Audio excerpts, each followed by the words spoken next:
to find an environment in which go for broke is gonna be used, it would be at a casino. Where it's like, go for broke, dude! And you're like, fuck it!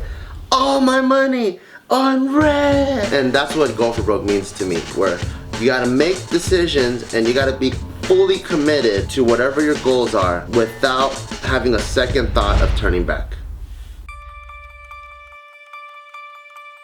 As a child, I was very curious. I really enjoyed just learning about things. So whether that's reading a book about rocks or playing with balsa wood to make little wooden airplane models, or just like staring at a bush and wondering how it can stay green all year when it has the pointy needles. I was just a kid that really was very curious and enjoyed trying to understand certain concepts. The first time I think I was able to grasp that go for broke mentality was when I first took Kung Fu. In Kung Fu, I remember just sitting there and you would watch like the other belts practice and do their forms, and you have kids that don't even want to fucking be there. They're like, oh, they know the forms, they don't want to do it. And then you have the kid that wants to be like the next Jean-Claude Van Damme, like, bah, bah, bah. And you're like, fuck, like, dude, there's no fucking camera here. This ain't no contest. You're not gonna win a fucking trophy or a medal. Whenever I went up to do my forms, my mom would be there like, no. Like, she would say, no lead in, which means like hardcore, like put more emphasis into it, you know? So I'll be like this? No, like, bah. And I'm like, I mean, like this? She goes, no more. And I'm like, da! And I look over at her and she's like, good, good. I think Kung Fu was my first taste of commitment, where it's like, if you do it right and you fucking kill it, no one's gonna say shit. They're gonna be like, damn, that was dope. And it's not even a technique issue. Like, everyone has the capability of just snapping and going all out, or doing, or letting out a war cry. But a lot of people, they just go, ah! And there's none of that spirit there. And I'm really happy my mom was able to push me until that came out. So after I found out that the 442nd was an Asian American unit in World War II, and they are historically the most decorated military unit of all time, I was like, damn, that's fucking tight. Because first of all, we always have an underrepresentation in the Asian American community. It's in the media, it's in art, it's in business, it's even in politics. Like, there's just not many of us out there. So for me to find out who's also a prior military guy, I was like, fuck, that's fucking cool that the most decorated military unit that displayed so much valor and honor and courage just so happened to be an all Asian American unit, also from Hawaii. So going into the military, that really tested my concept of death before defeat and going for broke. One of the things in the Marine Corps, they call the pit. And the pit is this, they call it a thrashing experience. And a thrash fest, what that means is they take like 80 or 90 people into this big ass dirt pit, and they start calling all these calisthenics commands. Like, get on the fucking floor, do 100 push-ups, all right, 100 burpees, all right, 100 jumping jacks. And they're just constantly calling these out, and you're just constantly moving up and down on the floor. Like, sometimes you don't even have a chance to do one push-up and you're already on your back doing sit-ups, while they're spitting in your face, kicking dirt in your face, or they're making you run from this side to that side. And although you know this whole thrash fest is probably gonna be like 15, 20, 30 minutes long, they usually call out people to get out of the thrash fest, the people that aren't pacing themselves. People that are going ham, they start doing push-ups like crazy, burpees like crazy. They can see who's putting in the most effort and not really worrying about, I better pace myself, there's gonna be 15 minutes of this thing. They'll call it, you get out, you get out, you get out.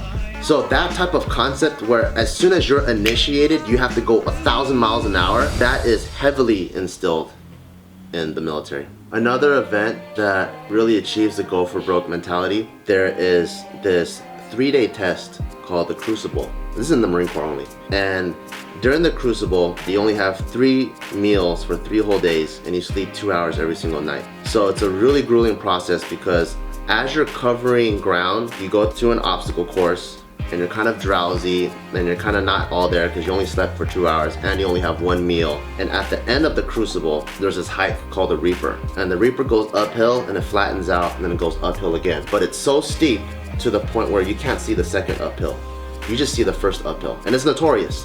Like, ever since you go in boot camp, everyone always talks about the Reaper. They always say, oh, but you can't see the second uphill. So I feel like that takes full-on go for broke commitment, because you don't even know the reward, nor do you know the end, and nor is there any turning back when you take your first step forward. It preps you for this mentality where, like, even when you are successful, there still is so much more to climb that most people aren't prepared for. And by the time you finish the whole thing, every single recruit is crying, their eyes out, they're bawling. People that hate each other, that had beef during boot camp, they're like hugging each other, because it's one of the most difficult obstacles and experiences that I feel like everyone that's in boot camp at that time has ever experienced. And the only way that you can finish is if you have a go for broke mentality and you just go without expecting anything in return. I think the experiences that I was able to gain through the military, and also the spirit that my mom kind of culminated in me in terms of going for broke, it helped me tackle everything else in my life with confidence. And I feel like that's very important, because if you go into something thinking you're gonna lose, you definitely will. I go for broke in most aspects of my life, but the part of my life that I don't go for broke in is being a good son. I always get complaints from my mom and my dad, like, you don't call me enough, we don't hang out enough, I miss you, where the hell are you? And I think it's ironic because they instilled those virtues in me so much, to the point where all of my time is consumed trying to achieve my goals that I don't even have time for them anymore.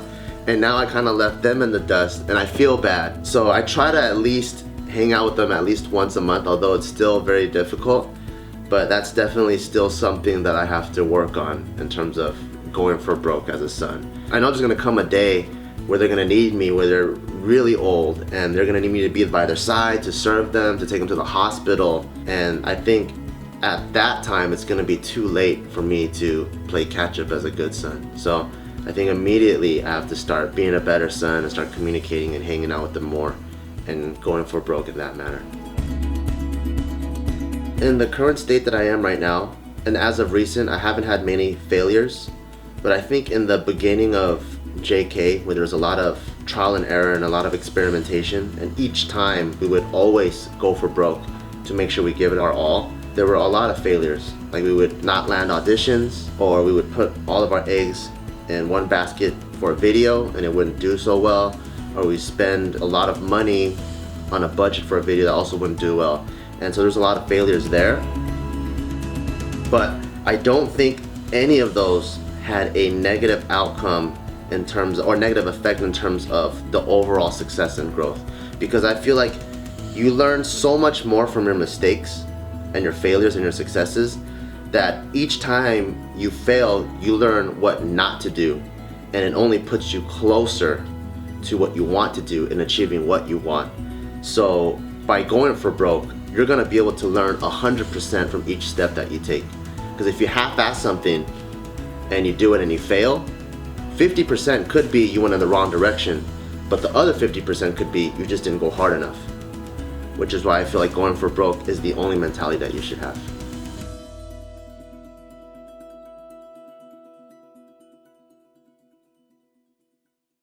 Thank you for watching that video. I really enjoyed telling stories about my childhood, and hopefully these stories are able to inspire you guys to go for broke as well. And our factories actually went for broke, and we're fully restocked, so go in the link below and we have everything just loaded into the warehouses, ready to ship. So make sure you go get your go for broke apparel if you haven't gotten them already, because they will go fast. Peace!